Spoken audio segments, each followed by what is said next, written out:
Senhor, boa tarde. O senhor pode apresentar qual é o evento de hoje na Câmara dos Vereadores de Porto Alegre? Claro, boa tarde.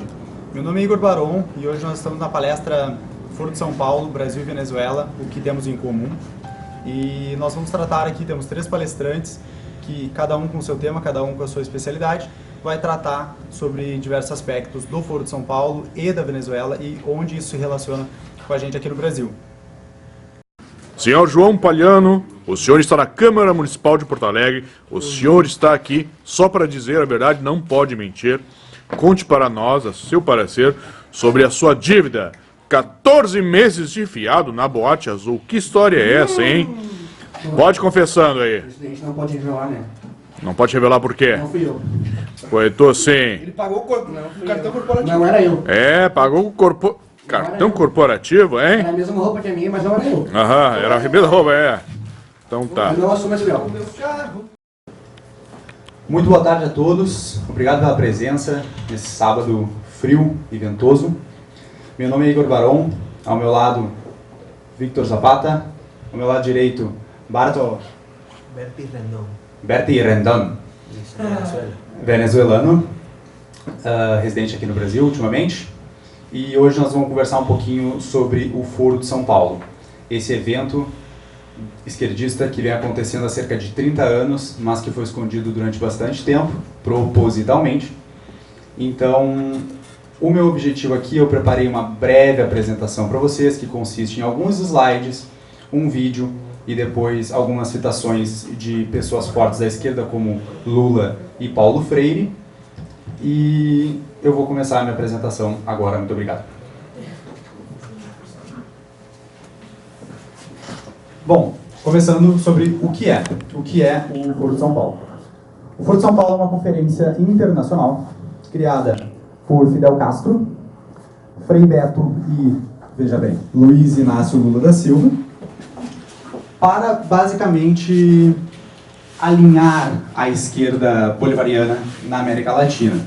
Quando caiu lá a União Soviética, eles pensaram, bom, a gente agora não vai conseguir mais se eleger nunca mais, então a gente precisa se organizar. Os caras são organizados, isso a gente tem que admitir. Então eles criaram esse Foro de São Paulo justamente para alinhar isso aqui na América Latina. Por favor, Gabi.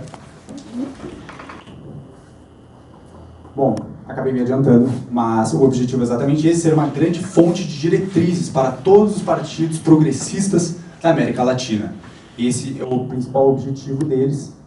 Eles se juntam lá anualmente, praticamente anualmente, para discutir, para fomentar e para assim alinhar com os objetivos, quem vai se eleger onde, o que precisa fazer para se eleger, quanto precisa para se eleger, e esse tipo de coisa, para que eles formem com o objetivo deles, né, desde 1990, era formar uma América Latina toda progressista. Esse era o sonho deles, eles trabalharam muito forte para isso, eles desviaram todo o dinheiro possível, de todo lugar possível para isso acontecer, e felizmente eles estão tendo dificuldade para concretizar esse plano. Aliás, Gabi, pode por gentileza voltar um slide? Mais um, por favor. Essa é a foto do primeiro encontro deles. Se eu não me engano, aquele rapaz que eu estou na frente do pessoal, se eu não me engano, aquele rapaz de branco da direita para a esquerda é o nosso ex-presidente e ele, principal fundador. Se eu não me engano, palavras do nosso caríssimo Olavo de Carvalho, a ideia da criação do Foro de São Paulo, para quem não sabe, foi do Frei Beto, que passou para o Lula, que adorou a ideia, e depois para o Fidel Castro. Victor, aluno do Olavo, talvez me corrija ou confirme essa informação logo. Por favor, Gabi. Sim? Correto? Correto. Frei Beto, o pessoal da Teologia da Libertação. Beleza. Pode passar, por favor, Gabi. Beleza, quem participa, eu trouxe aqui um print, não está das melhores das qualidades, mas esse aqui, isso está claro, isso está evidente, isso é aberto, site forodesaopaulo.org, tu encontra lá os partidos participantes. Eu contei mais de 100 participantes que estão lá no site, o site deles é bem ruim, eu acredito que tenha mais coisa, que esse site não esteja devidamente atualizado, mas pelo menos 100 partidos, mais organizações e um monte de coisa que a gente nem imagina. Por favor, Gabi. Bom, galera, essa é a parte mais revoltante do meu ponto de vista. Quem financia? Eu financio, o Maurílio financia, a Gabi financia. Todos nós financiamos o Foro de São Paulo. Algo que o professor do Victor, professor de todos nós, Olavo de Carvalho, vem falando há mais de 15 anos, é que o Foro de São Paulo, ele é essa fonte, né? Mas aí, toda essa corrupção, toda essa endêmica corrupção que a gente vem sentindo nos últimos anos, nas últimas décadas, basicamente, através do PT, muita gente achava que era somente políticos corruptos, isolados. Fulano é corrupto, o Igor é corrupto e ponto. Ah, o Maurílio é corrupto. Não, gente. Acontece que a corrupção que ocorreu no Brasil através do PT, ela foi sistêmica para financiar, claro que não somente o Foro de São Paulo é só um evento, mas toda esse projeto de progressização, se é que essa palavra existe, da América Latina. Então, tudo que era roubado era pro partido. O José Dirceu falou isso várias e várias vezes. Nós precisamos cuidar do partido. Para eles, o que mais interessa é o partido. Então, eles roubavam. É claro que eles ficaram ricos, porque o país é gigantesco. Eles desviaram, talvez, trilhões de reais. Com certeza chegou a pelo menos 1 trilhão, isso eu tenho certeza. Talvez mais. Agora, tudo isso era pro partido, pro progressismo, pro projeto. Eles são fissurados por isso. Então, nós financiamos isso. Por favor, Gabi. Gente, eu trouxe um vídeo. Por favor. Eu trouxe... Só esperar ela sentar.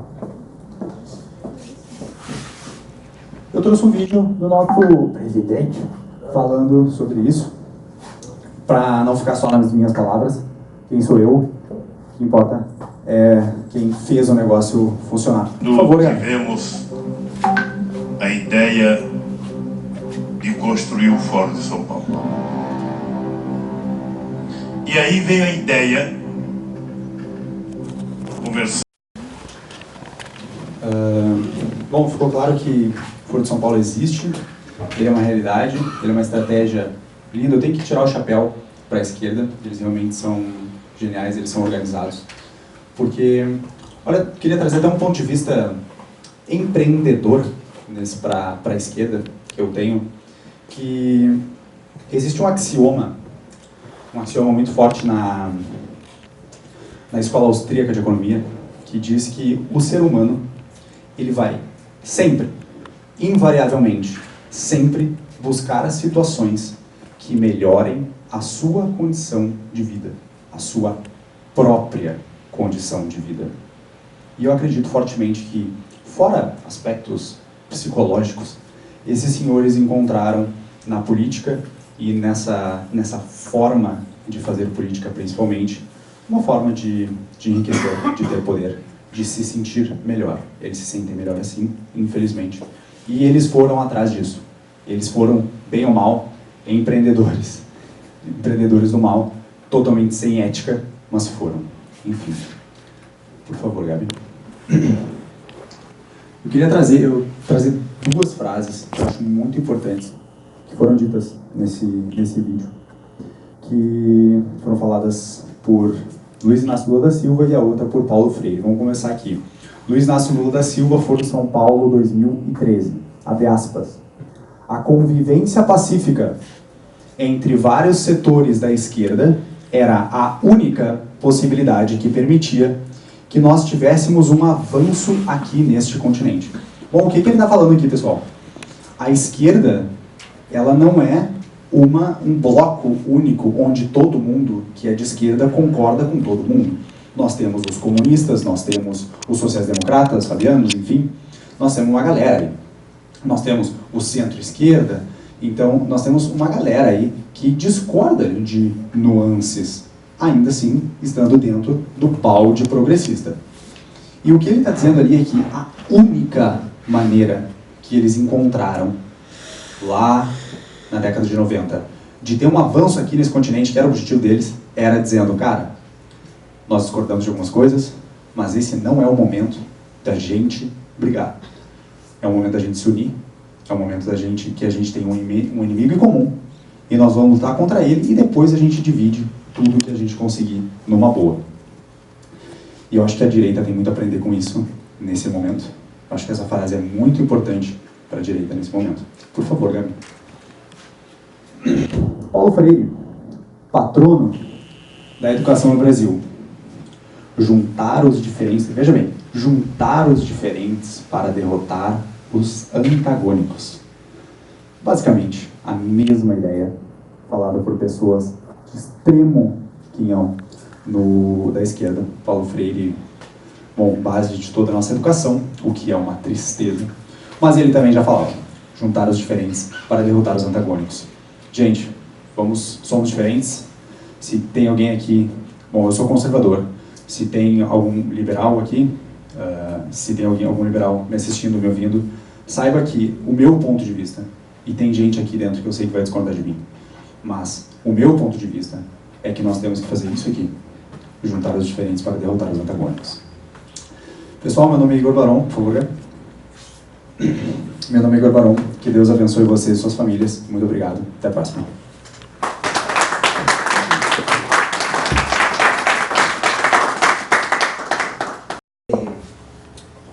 ¿Quién soy yo?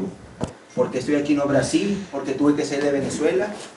Y bueno, un poquillo mi historia para que ustedes entiendan, no como que el filme de la televisión, Voltar al futuro, no estoy voltando al futuro. Simplemente el presente, que nos estamos viviendo lá en Venezuela y que puede acontecer aquí si ustedes no toman previsões. Cuando era mozo, mi pai fue dono de una loja varejista de armas de fuego. Nos podíamos importar sin mayor trámite burocrático. Un trámite por la secretaría, una secretaría del Ministerio de Defensa venezolano, Dirección de Armamento de la Fuerza Armada y el impuesto aduanero. Y vos podía tener su loja varejista armas de fuego. Nos teníamos la secretaría para concertar armas de fuego y la secretaría despachante para cartera de armas de fuego, quien precisara. Llegó Chávez al poder, el primer presidente electo por el Foro de Sao Paulo, la Venezuela. Después vendría el parceiro de vocês, su queridinho Lula da Silva, el babaca que está preso. Isso! Puede ficar ahí o puede ser enviado para Guantánamo con Maduro algún momento. Llegó Chávez al poder, entonces una de las primeras medidas que él tomó, una de sus primeras medidas provisorias fue que particulares no podían tener más armas de fuego, no podían vender. Quien particular no podía importar directamente, él las tenía que comprar la Secretaría Federal del Ejército Venezolano. Eso fue así por algún tiempo, más año 2006, 2007, ya particulares no podían ya comprar armas ni vender armas a los particulares. Entonces nos tuvimos que fecharnos a loja varejista, armas de fuego. Después tentamos con el patrimonio familiar una facendinha, galinas ponedoras de ovo, unas vaquiñas, unos porquiños y algunos cultivos. Año 2009 fuimos desapropiados. En aquel sector donde teníamos casi 30 donos de la tierra fueron desapropiados para un plano donde los iraníes iban a un grupo, no sé, del gobierno iraní, un acuerdo Irán-Venezuela, iba a hacer no sé qué cosa que nunca fue feito. Y bueno, 30, y mucha gente más en Venezuela fue desapropiada, dueños de facendiñas, dueños de empresas de cualquier tamaño, muchas desapropiaciones en la Venezuela. Chávez, cuando estaba vivo, halló el jeito de controlar judiciario, controlar Supremo Electoral, allá llámase Conselho Nacional Electoral, o como aquí Supremo Electoral, controlar el ejército, muy importante. Si alguna cosa aprendió Fidel Castro, el mentor de Chávez, de Lula, de Evo, de todos los presidentes izquierdistas de América Latina, fue su derrota en Chile. Cuando Fidel Castro, su marioneta, Salvador Allende, a ganar en Chile, él no tuvo tiempo, Allende, de controlar el ejército chileno. Por eso Pinochet, con un remedio tuvo la oportunidad de tirar a Allende y evitar que Chile fuese o satélite cubano, Sudamérica. Fidel aprendió su derrota y entendió que precisaba su próxima marioneta no poder, tenía que controlar el ejército para que no aconteciera no como aconteció en Chile. Hugo Chávez tira un golpe de estado en el año 1992. Él fica en cadeia, fue derrotado, mas fica en cadeia. Y un mozo de las favelas caraqueñas, un pilantra de las favelas caraqueñas, que fue pupilo en una escuela de cuadros en La Habana, su nombre es Nicolás Maduro, junto con José Dirceu y otros de aquí de Brasil, de varias partes de América Latina. llega a la cadeia donde fica Chávez.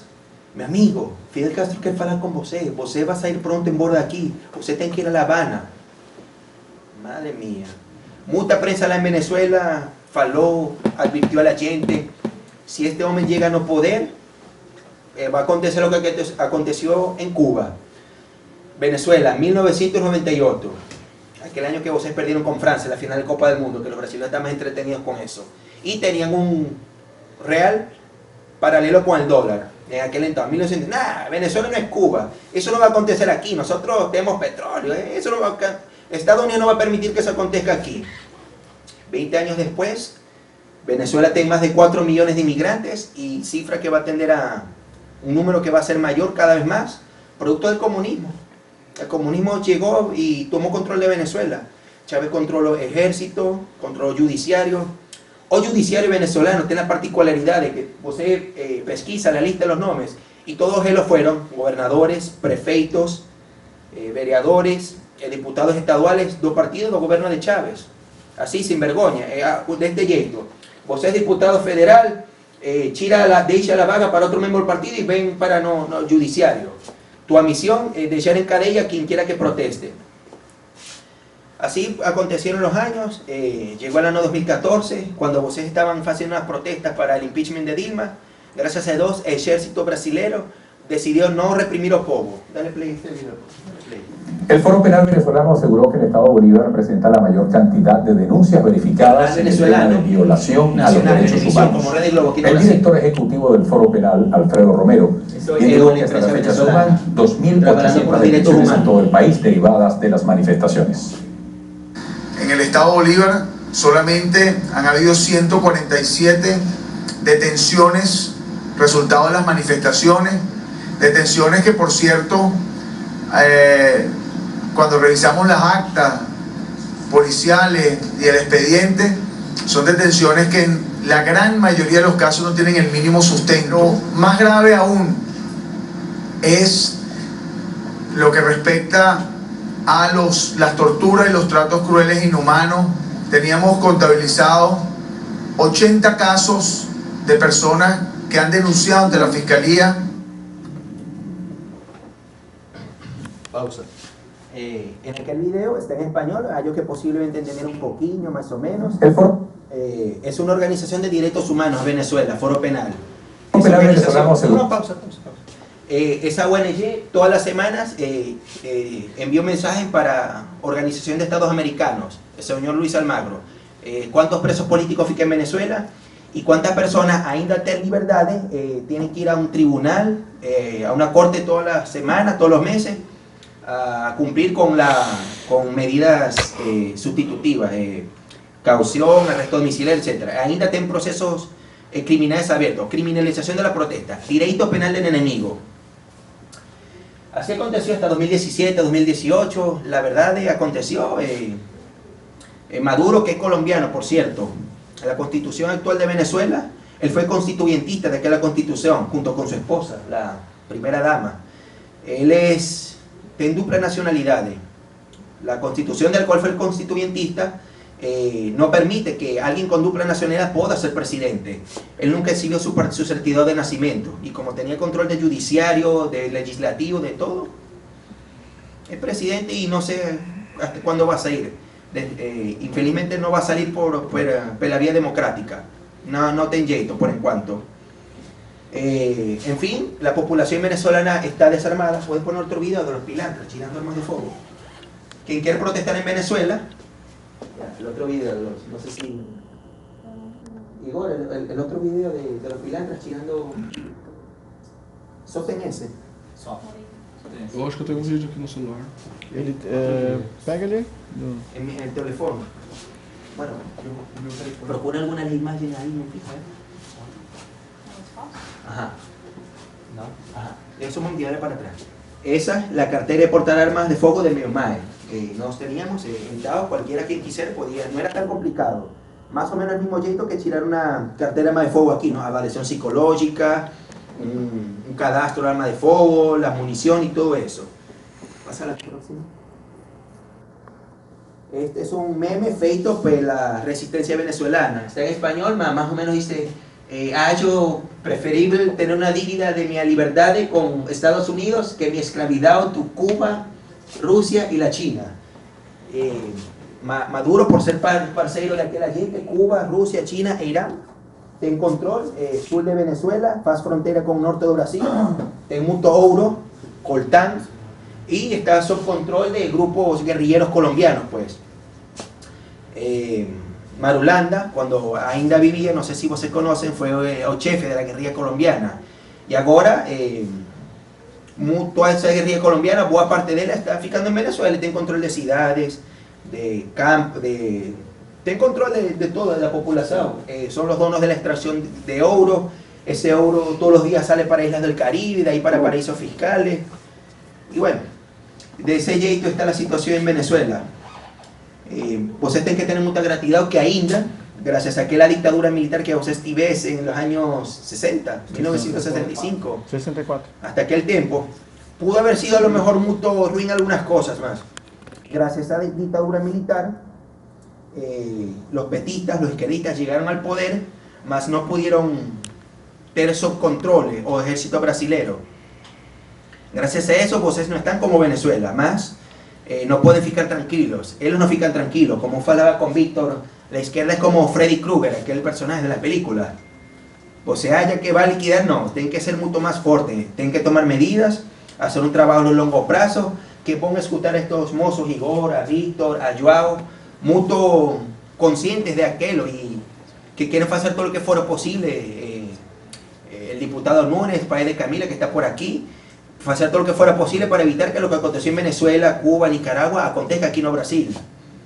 En alguna oportunidad, un antiguo secretario de Estado americano, Kissinger, faló: América Latina irá en la dirección que vaya a Brasil.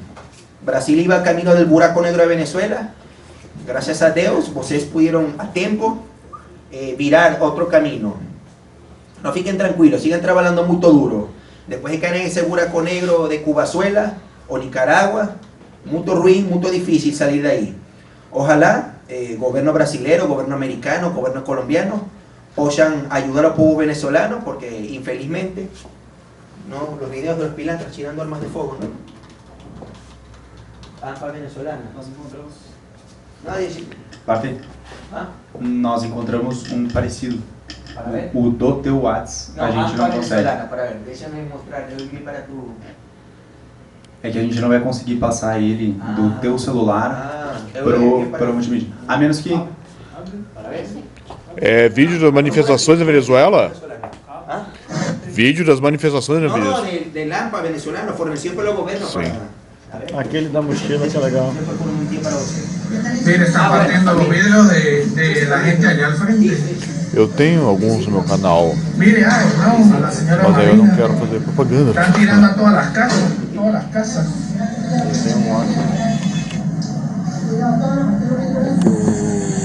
Arma, por ahí. Hola, el Sonic, ¿qué es lo que les tengo? Suéltale, compadre, porque hagan el payaso, que es el AMPA de Caracas. ANFA Pilastra. Suéltale, compa, suéltale, suéltale, suéltale. Hola, esos piquerillos. Suéltale, suéltale, suéltale, suéltale, suéltale. Suéltale el traste, loco.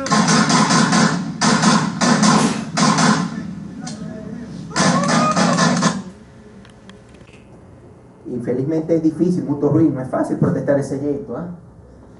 Bueno, que lo que acontezca en Venezuela sirva elección. No sé si en Venezuela cuándo vamos a hacer ese buraco preto.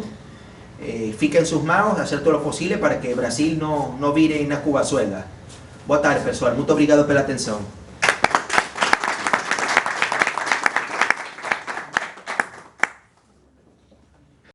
A tutela dos maiores filósofos vivos no Brasil hoje. Não é um dos maiores, é o único que tem uma obra que traz realmente uma realidade concreta, tanto à população ou a quem vai fazer algum estudo. Obrigado, João. Ou alguém que vai fazer algum tipo de estudo. Então, numa concepção geral do que nós chamaríamos de filosofia, amor ao conhecimento e não um sofisma Foucaultiano, como é na academia, o cara realmente é o que nós temos de melhor hoje. Eu sou filiado ao PSL, que é uma legenda liberal aqui no Brasil, que até o momento foi a grande segunda opção para fazer algum tipo de frente às legendas socialistas e progressistas, a todas as grandes misturas e o aparelhamento que foi feito pelo pessoal da Teologia da Libertação, como o Igor ressaltou. A ideia do Foro de São Paulo foi do Frei Beto. Por quê? Porque o pessoal da Teologia da Libertação mesclou a teologia católica com a concepção cosmovisão socialista e criou uma nova ideologia, porque se teve uma necessidade naquela época, da década de 80 a 90, fazer uma reciclagem do imaginário graças às crises da União Soviética. Então, quando se abriram os arquivos da União Soviética, perto do fim dos anos, entre os anos 80 e 90, muita gente da New Left nos Estados Unidos, alguns intelectuais aqui no Brasil, perderam as ferramentas de imaginário para manipular o povo, vamos chamar assim, perderam o argumento ideológico e assim eles precisaram se reciclar. Então o Foro de São Paulo ele também tem uma diretriz ideológica, sociológica na questão. Mas é chato pra caralho falar disso. Bom, eu trabalho com o conservador da legenda, o Capitão Macedo. Até agora quem se posicionou realmente como um conservador em questões de modelo de Estado e educação, enfim. Então o que acontece? Quando se vai falar sobre o Foro de São Paulo, nós precisamos falar sobre todos os agentes e os métodos que são necessários para tornar essa questão palpável. Porque o Foro de São Paulo ele só é efetivo se ele é invisível. Se nós chegamos e conseguimos fazer uma exposição da canalice e do plano, ninguém vota neles. É muito simples. Então nós precisamos tornar real e palpável as ações e principalmente os objetivos, porque as ações sempre existe uma justificativa. Quando eu iniciei meus estudos, especificamente com o professor Olavo, ele ressaltou uma coisa que é muito importante para se compreender como nós chegamos a esse buraco político, como ressaltou Barto, que é os agentes mais efetivos no meio político sempre são os agentes ignorados. Isso desde a era de Napoleão Bonaparte. Os agentes que são ignorados, seja desde o frio do Stalingrado até a volta que o exército do Napoleão Bonaparte devia ter feito, sempre os agentes ignorados são mais efetivos e mais redundantes em questões de momentos decisivos da história. E quando se estava fazendo uma transição dos movimentos de esquerda e essa renovação, foi exatamente esse fator que trouxe as esquerdas ao poder no Brasil. Para explicar como se gerou esse poder político, precisamos explicar como se gerou um poder cultural antes disso. Em 1964, haviam agentes, isso é comprovado, a mídia não fala sobre isso, mas haviam muitos agentes infiltrados da antiga União Soviética que foram treinados na Tchecoslováquia. Vocês podem ver nos arquivos abertos da Tchecoslováquia, tem gente já garimpando isso.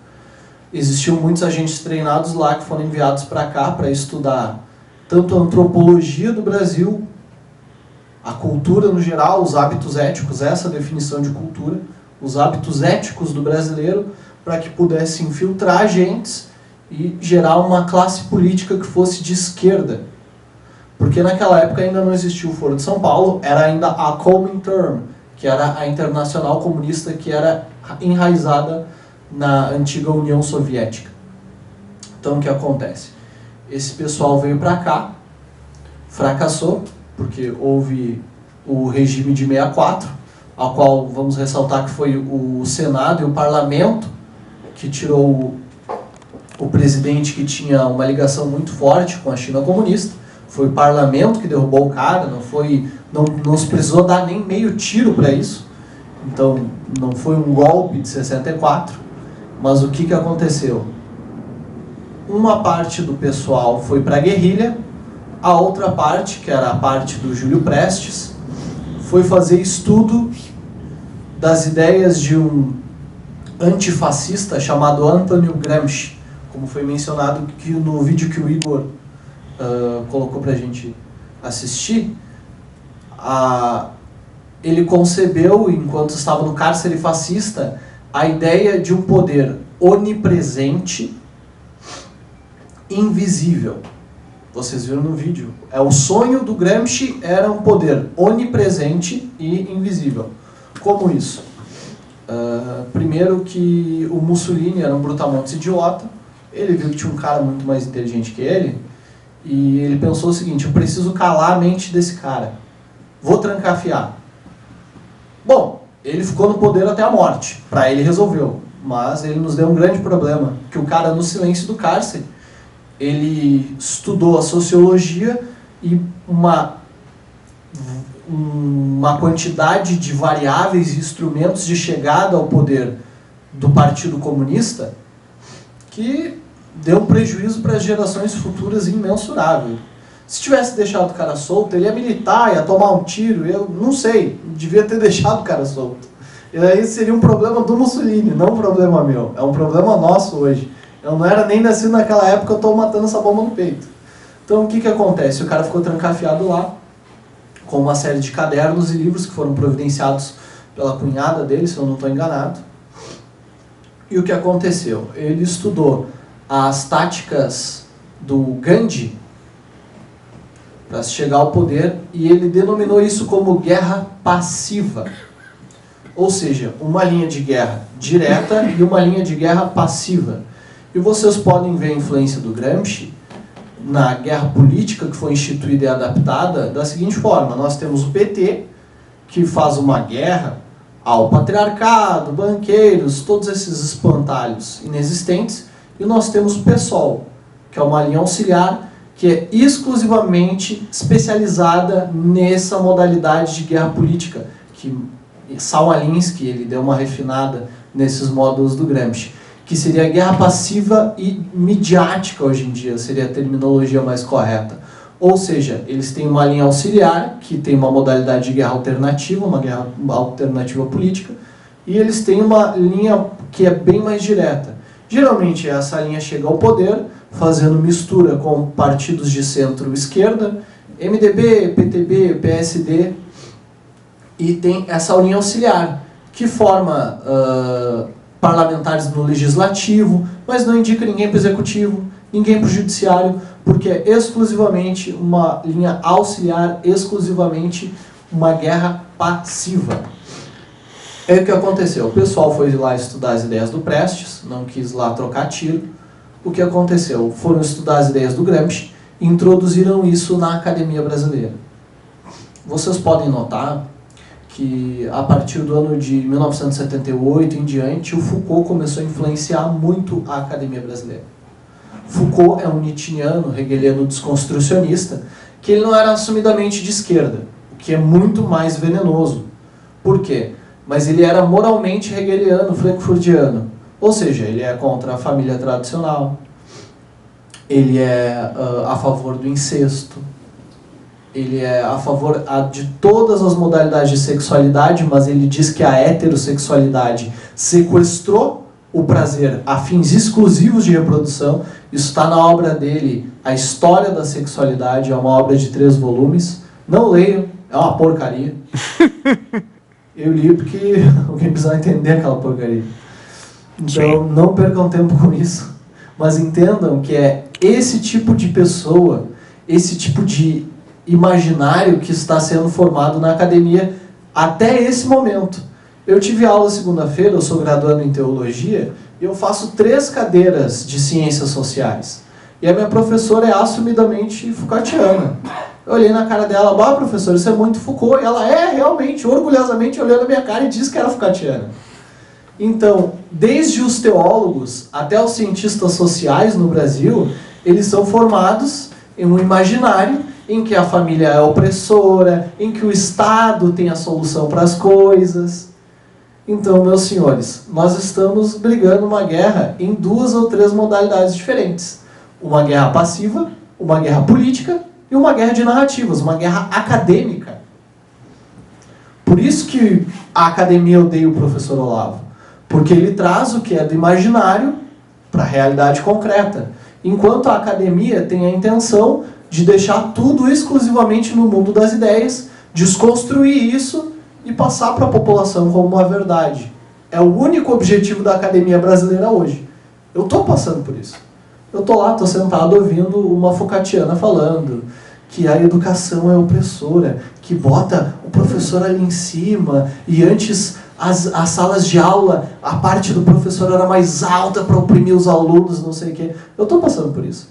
Só que o que eu noto é que a grande maioria dos meus colegas está ali achando que está adquirindo um conhecimento prático para a vida. Isso é veneno na nossa sociedade. Mas vamos falar um pouco mais do Foro de São Paulo. Isso é só para dar uma diretriz do que nós estamos acontecendo hoje, porque senão fica muito chato puxar lá da história, aí vocês vão dormir. O que acontece? O Foro de São Paulo, ele juntou uma parte dos sociólogos gramscianos. O Foucault veio aqui instruir muita gente. Foucault veio aqui no Brasil, deu uma aula magna e mais 2 aulas sobre hegelianismo, desconstrucionismo e família.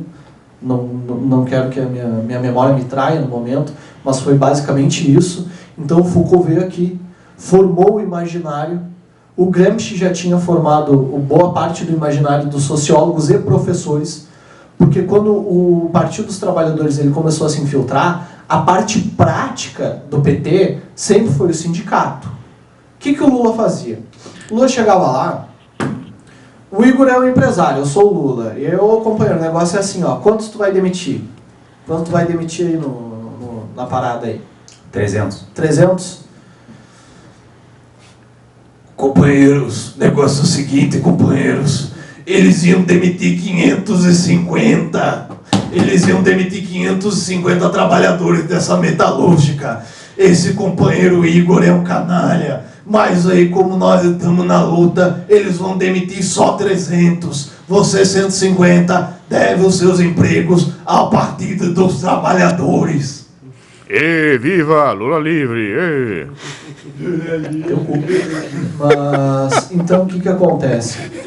O modus operandi prático do PT sempre foi o sindicato. Mas o formador de imaginário teórico foi o Foucaultiano, hegeliano e gramsciano. Que aí entra Frei Beto, Paulo Freire, Leonardo Boff. O Fernando Henrique ele vem depois, ele tá estudando fora. É o mais filho da puta. Assim. Aí, o que acontece? Nós tínhamos uma parte do partido que era mais centrista, como o Temer, o Fernando Henrique Cardoso, esse pessoal que na economia era um pouco mais lúcido. E o que eles fizeram? Todos nós queremos uma revolução socialista. Só que a gente vai precisar de uma parte do pessoal que entre de terno lá. Porque isso é uma regra do Saul Alinsky. O Saul Alinsky ele deu uma refinada nesse modus operandi do Gramsci. Então, o que o Saul Alinsky dizia? Os radicais de esquerda, eles vestem um terno e se infiltram entre os capitalistas. Isso é uma frase do Saul Alinsky. Tanto que foi o que o Obama fez. O Obama era hegeliano, desconstrucionista. O que ele fez? Colocou um terno, entrou no Partido Democrata. Isso é outra história. Falou a linguagem do George Soros e tá lá. Ele vestiu um terno. Obama sempre foi um revolucionário. Mas tanto ele quanto Fernando Henrique Cardoso eram tão radicais que vestiram um terno e se infiltraram entre o estamento, entre os capitalistas, entre a elite política. Então, o imaginário sempre foi formado por esse pessoal da teologia da libertação e eles tinham essa parte prática que alcançavam os trabalhadores dentro dos sindicatos.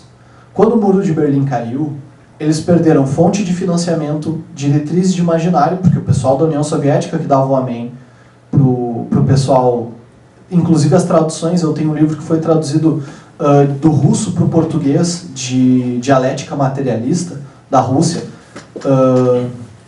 É um livro dessa grossura, é uma bobajada do caramba, mas é muito do modus operandi deles hoje.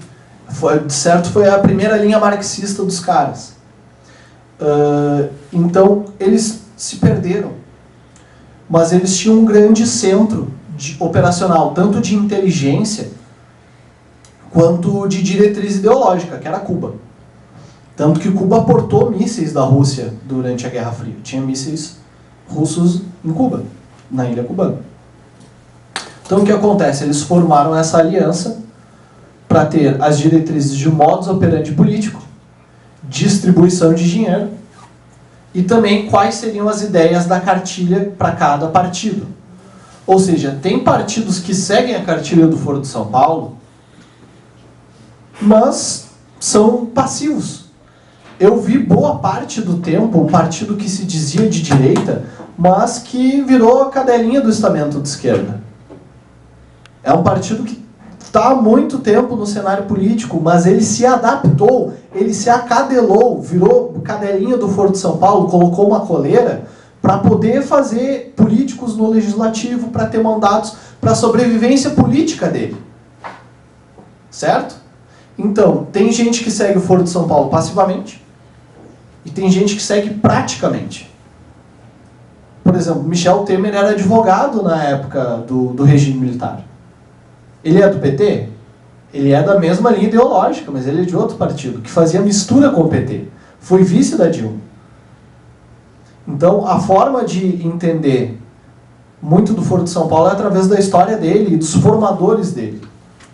O Lula era o sindicalista que se candidatava, o Frei Beto era o cara que formava o imaginário, escrevia a cartilha do pessoal, e nós tínhamos o pessoal de Cuba, com o José Dirceu, que é um homem de Havana. O cara chora se tu achar uma bandeira de Cuba. O cara chora.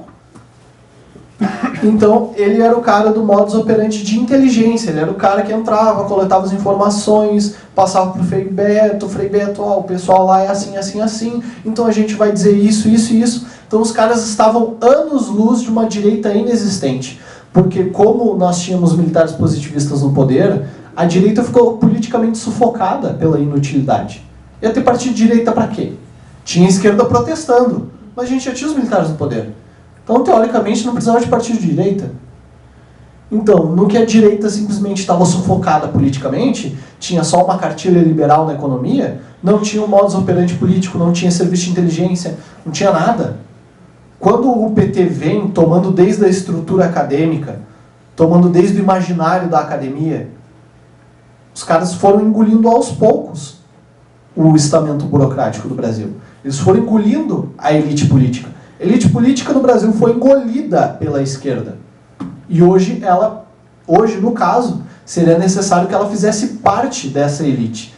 A elite política no Brasil, até o ano de 2016, ela precisava se adaptar à cartilha da esquerda para entrar na política. Tu imagina alguém falando contra o homossexualismo, contra o modelo estatal de escola? Não, claro que não. E o Paulo Freire é uma das maiores farsas do Brasil. Porque o Paulo Freire não inventou nada. A pedagogia do oprimido sempre existiu. A pedagogia do oprimido é, na verdade, o plano de erradicação do analfabetismo da União Soviética. É o plano de erradicação do analfabetismo do Lenin. Nada mais do que isso.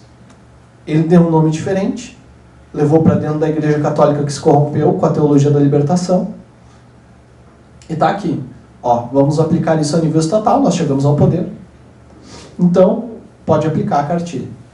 Outra coisa, quando houve esse tratado entre esses partidos que eram de uma linha de esquerda um pouco menos radical e essa linha mais radical, PT, PSOL, etc., o que aconteceu? Quando o Fernando Henrique chegou ao poder, ele escreveu, como ele é sociólogo, ele não é advogado, ele não é gestor público. Fernando Henrique Cardoso é sociólogo e assumidamente o maior discípulo de Antônio Gramsci na América Latina. Ele leu a cartilha do Gramsci, a do Saul-Alinsky e trouxe isso para o Brasil. Então, a grande intelectualidade, a grande mente por trás do sucesso do Foro de São Paulo é um cara de um partido social-democrata. Por quê? O Fernando Henrique Cardoso ele era tão ávido por revolução, o cara era tão sedento de revolução que ele colocou um terno, entrou na academia, tomou a academia e depois chegou ao poder. Fernando Henrique Cardoso não teve pressa de chegar ao poder, ao contrário do Lula. O Lula foi se candidatando, e todo mundo dizia pro Lula, tem vídeo na internet, vocês podem pesquisar. O companheiro, daqui a 10 anos nós vamos tomar o Brasil pelo imaginário dele. Porque a elite política que mandam para a academia, somos nós quem formamos. Não existe fazer no Brasil hoje uma tese de mestrado ou doutorado antissocialista. Nem na minha matéria, que é teologia. Porque é antissocial. Então, como eles estavam formando a grande elite política, o Lula não tinha que se preocupar em ter pressa de chegar ao poder. Mas ele teve, Fernando Henrique Cardoso não.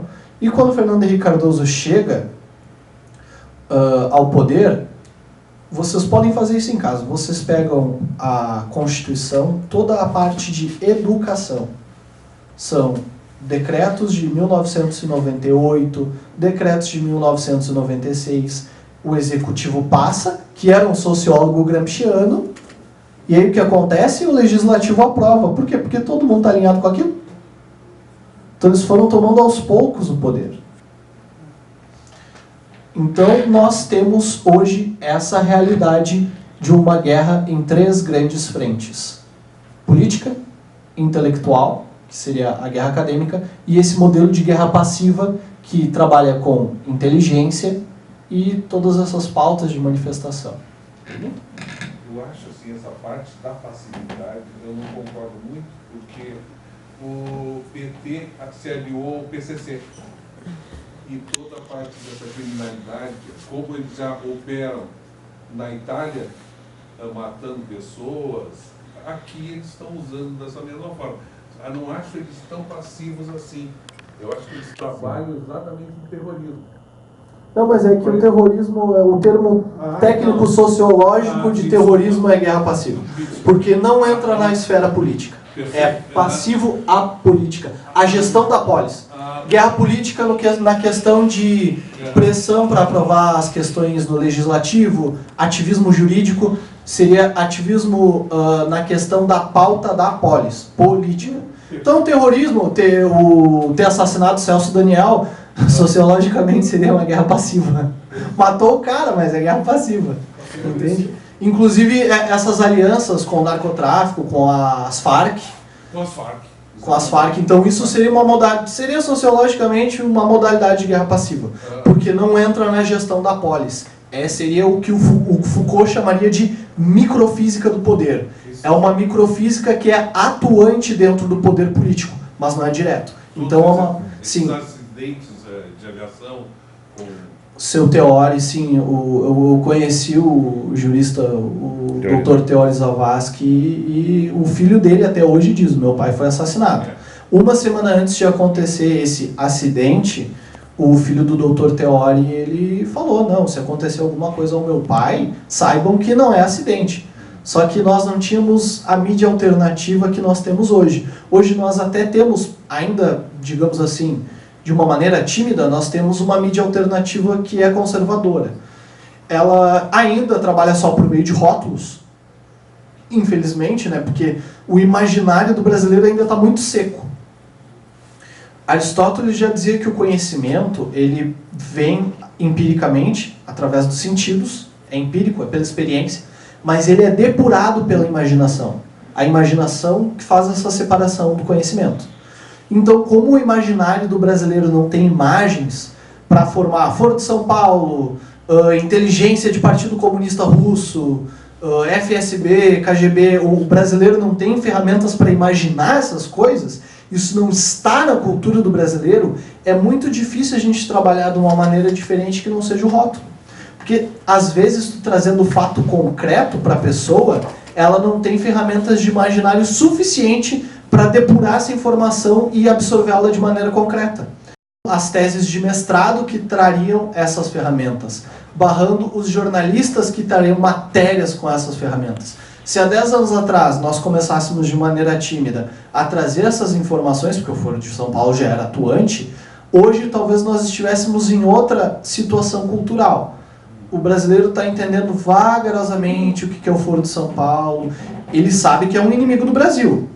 Se eu disser, ó, tal político é do Foro de São Paulo, não vota nesse cara, põe fogo na casa desse cara, sei lá. Mas ele ainda não tem capacidade de imaginar, de maneira concreta, absorver, por exemplo, um dossiê sobre o Foro de São Paulo, certo? Absorver, mas só em pequenos discursos, só em rótulo. Porque eu digo rótulo porque é uma imagem estática simples. Ó, é do Foro, não é do Foro, é como se eu carimbasse. Então, isso complica muito a situação para a atuante política. Porque, por exemplo, nós temos parlamentares eleitos, tanto do PSL como do DEM, que se encaixam nesse perfil que servem passivamente o Foro de São Paulo. E o Foro de São Paulo, ele colabora diretamente com a Internacional Comunista. Não existe mais uma Internacional Comunista, né? Isso é até incorreto falar. Mas esse projeto de poder da Eurásia, que seria aquela parte oriental da Europa e a China, aquela parte da Ásia Menor e da China, que quem é mais teocrático, quem é mais adepto da teocracia muçulmana é a Turquia. Mas o outro pessoal, se baixar o socialismo com a Sharia, os caras aceitam. Que é a questão religiosa de lá, um pouco mais complexo. Mas então, o Foro de São Paulo, ele atua em favor desse bloco da Eurásia. Tanto que a Venezuela foi protegida por mercenários russos. Tanto que tinha o BRICS. Brasil, Índia, China, Brasil, Rússia, Índia, China e o sul da África. Entendeu? Então, é uma atuante para que torne o mundo inteiro socialista. Eles têm esse romantismo ainda de que o mundo inteiro vai ser socialista e vai baixar o comunismo, blá, blá, blá. Os caras não consideram a questão de que os banqueiros têm muito poder e que se baixar o socialismo, esses caras vão continuar poderosos. Não tem a questão das teocracias muçulmanas. Eles acham que eles vão conseguir controlar os muçulmanos, entendeu? Eles têm essa ilusão, tanto que olha o que aconteceu na França. A França foi tomada, os caras são sociais-democratas, eles têm essa ilusão de que eles vão conseguir controlar, porque vão convencer os caras de que, paz e amor, esquece tua religião que tu foi doutrinado desde criança. Certo? Então, assim, aí hoje, qual seria a grande solução? A longo prazo, a tomada da academia e uma supressão dessas ideias Foucaultianas. Não tem remédio, é tomar a academia de dentro para fora. Eu, no meu TCC, eu não sei se eu vou aprovar, vou ser bem sincero. E eu sou graduando em teologia. Eu estudei, como eu disse, eu estudei filosofia e ciência política com o professor Olavo, porque eu tenho certeza que se eu fosse estudar na academia hoje, no final do curso, eu não sei se o meu TCC ia passar. Eu sei teve gente de São Paulo que tentou passar um TCC um pouco mais liberal, não funcionou. Teve que fazer um TCC um pouco mais social-democrata, ou falar da sociedade, usar o social como sociedade para disfarçar essa hermenêutica. Então nós temos esse grande problema acadêmico. A questão política mais direta, não existe outra saída que não seja educar o brasileiro para aumentar o nível de exigência para os parlamentares. O nível, tanto intelectual, como de entendimento do Estado, como nível de discurso, tudo nos nossos parlamentares, o nível é muito baixo. O PSL trouxe algumas figuras que, como vieram de outros meios, por exemplo, o parlamentar que eu trabalho, o Capitão Macedo, ele era capitão do Exército e ele era jurista, ele é graduado em Direito. Então ele conhece o Estado, mas não porque ele se educou para ser da classe política. Porque quem se educa para ser da classe política é a questão de ter um discurso social-democrata. Eu vou cuidar da sociedade, eu vou fazer isso, eu vou fazer aquilo, certo?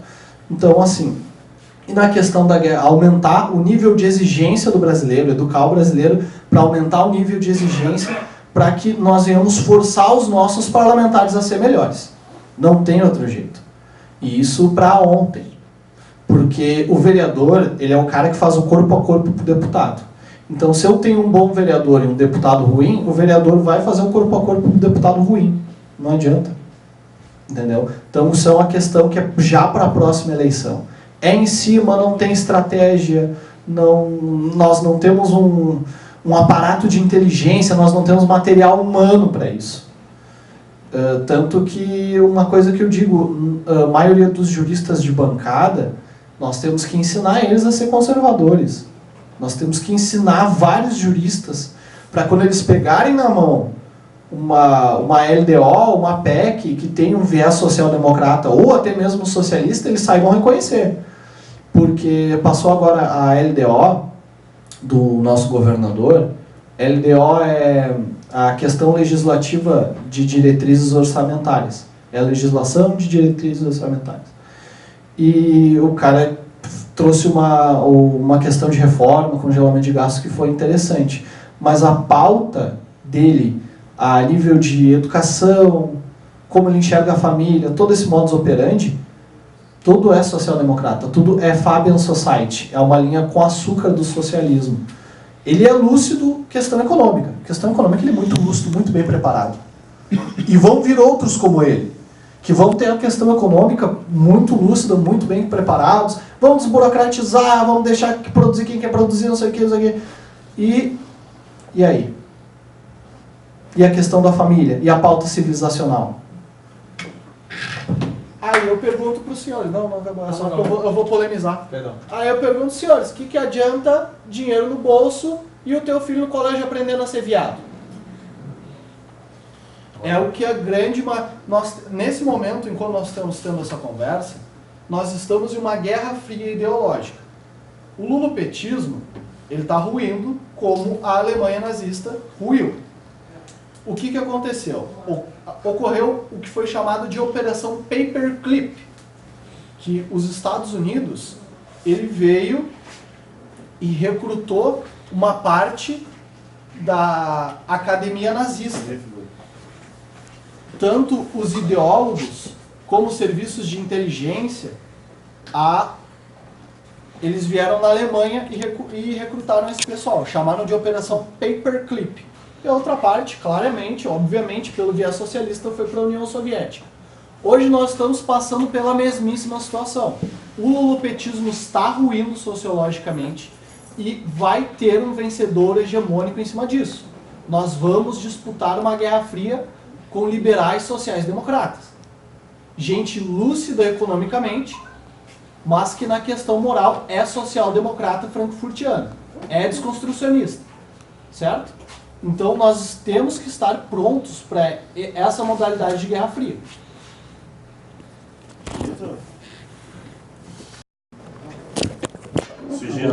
Sugiro uma próxima palestra, sendo bem sincero, e não sei exatamente qual local, tá? Para te falar sobre Gramsci, sobre Foucault e sobre a nova Guerra Fria que nós temos, que tu detectasse muito bem agora.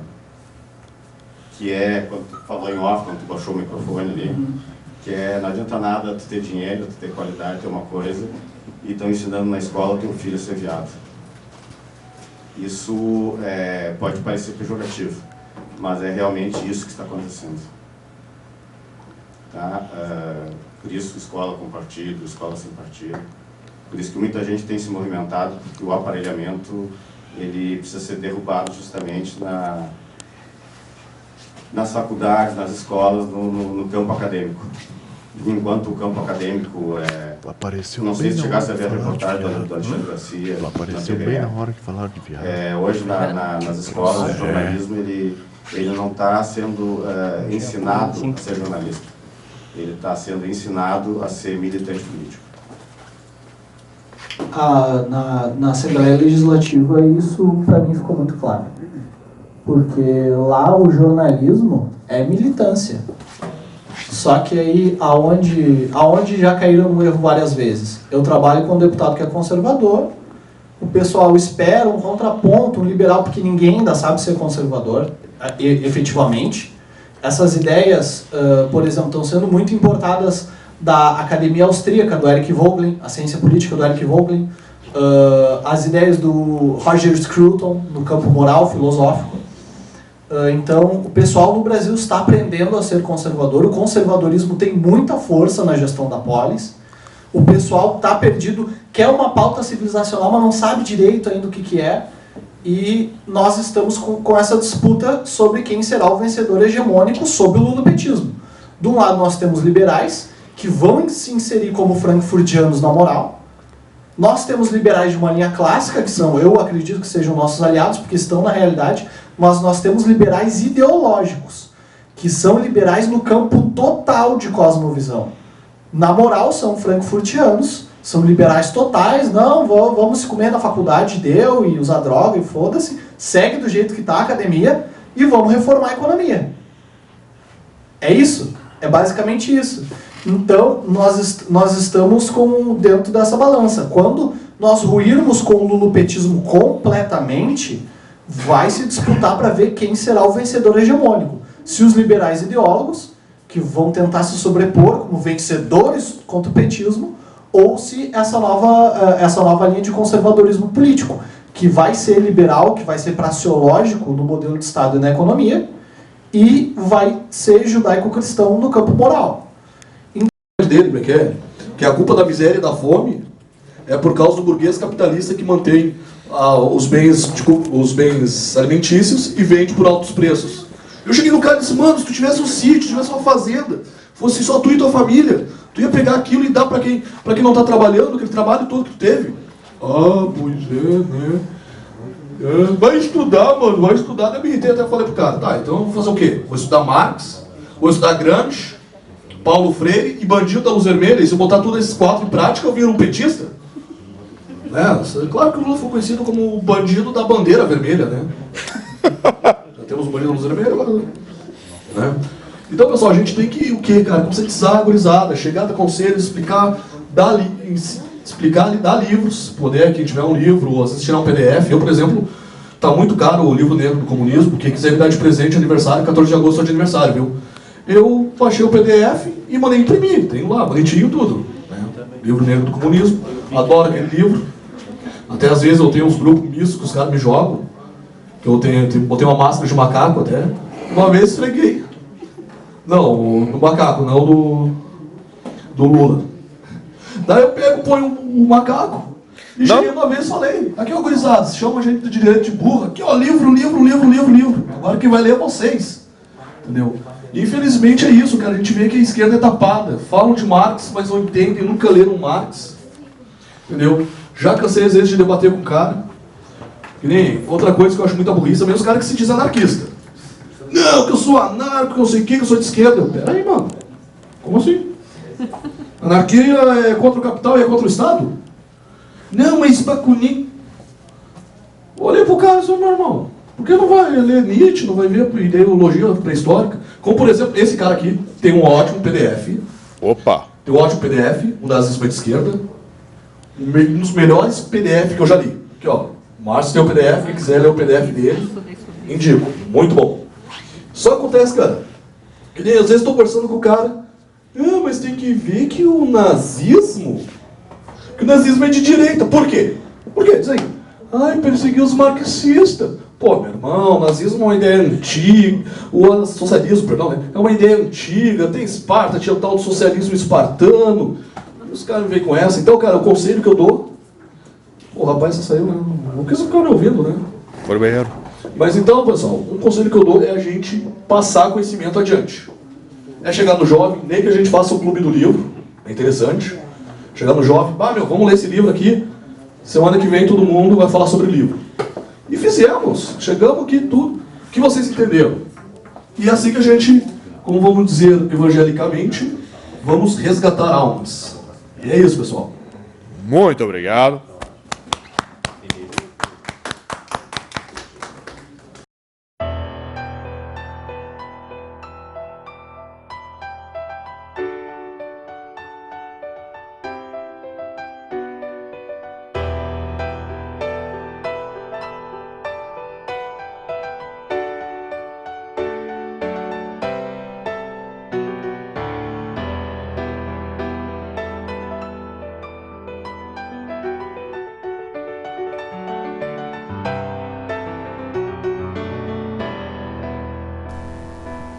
E assim terminando mais um vídeo do Giro da Notícia RS.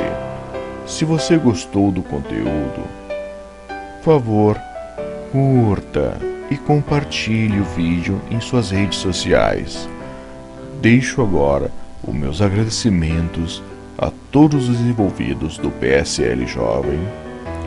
Também deixo agradecimentos ao Sr. Pedroso e Antônia Pedroso que acreditaram em mim, aos meus amigos de Montenegro e a todos os meus 4.000 inscritos. Tenha uma boa noite e até o próximo vídeo.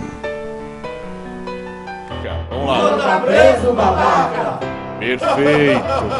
Podem levar ele para Guantánamo. Bolsonaro ganhou, porra. Podem deixar Lula lá na Guantánamo. John Bravo. Não, peraí. Aqui, ó, tá ok? Vamos fuzilar a petralhada, tá ok? Peraí,